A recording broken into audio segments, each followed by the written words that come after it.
We all want to create positive change through our interventions. Outcome harvesting is a way of thinking about monitoring and evaluation, which helps you understand how you are achieving actual social change. In outcome harvesting, the people who are contributing to change take part in the monitoring and evaluation process. This gives them an opportunity to reflect together on what they are actually achieving, which brings energy to the monitoring and evaluation work. Let's look at an example. Imagine your organization works on a project to increase access to justice for people in vulnerable circumstances by aiming to remove barriers they face. This is done through training of local judges, police officers, and community facilitators on human rights standards. You assess the program objectives and determine that local courts have indeed become more compliant. But is this the full picture?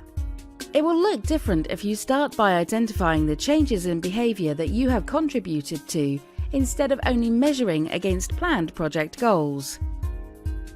In outcome harvesting, you start by identifying outcomes and move backwards to determine how your intervention contributed.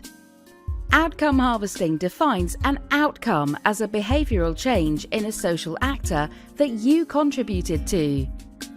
The change that you are looking for is either in relationships, activities, policies, or practice. In outcome harvesting, your output and activities are seen as being within your sphere of control. With these activities, you influence change in social actors, which is your sphere of influence, to ultimately achieve a change on the level of the rights holders or beneficiaries, which is your sphere of concern. The focus of measurement in outcome harvesting is on the outcome level within your sphere of influence.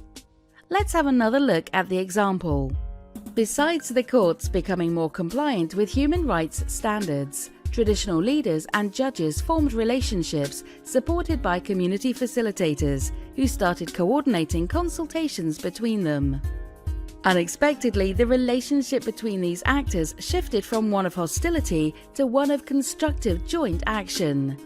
This was observable through a shared commitment to meet and consult with one another. Not all of these outcomes were planned results of your program.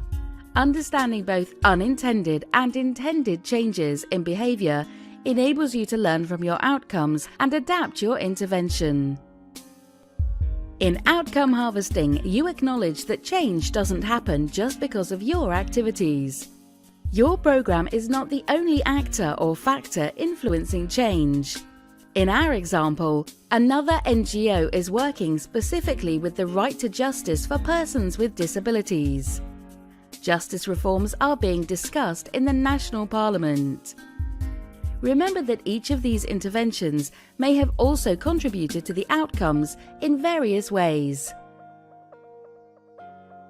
When you use outcome harvesting for monitoring and evaluation, you get new opportunities to showcase your outcomes, connect with colleagues, capture unexpected results, and really understand the process of change in complex situations. These are all powerful reasons to see how you can adapt outcome harvesting for use in your organization.